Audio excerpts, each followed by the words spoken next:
And a very key element of this agenda is breaking down anything particular about any national identity that composes this world of liberal democracies.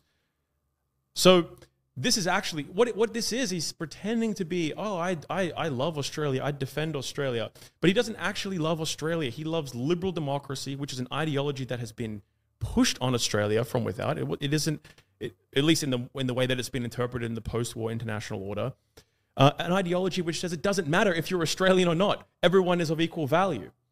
I think Australia should be built around the idea that Australians have more value than non-Australians. That's really kind of the essence of having a country. And the question becomes, what makes someone an Australian?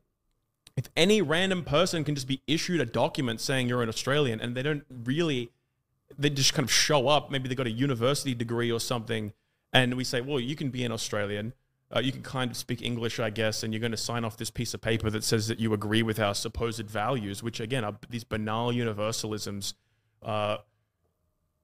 You're completely eviscerating the idea that Australia means anything at that point. The problem with Drew's worldview is that he says all humans are of equal worth. All right? So if all humans are of equal worth, then what does it mean to be an Australian?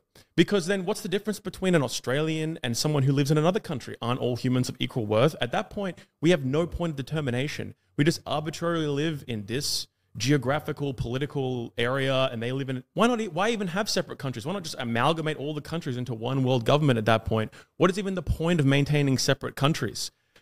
He basically wants to eviscerate any independent identities or particular identities that those countries could possibly have, because Australia is now being defined. We don't have any particular ethnic or religious or racial identity. All we have are these vague, universalistic notions of liberal democracy. There's plenty of liberal democracies all around the world. Pretty much every country in the world, with the exception of very few, try to at least pretend they're a liberal democracy. And so at that point, what's the difference between here and anywhere else? There isn't actually much of a difference. And this is why it's the ideology perpetuated by globalists.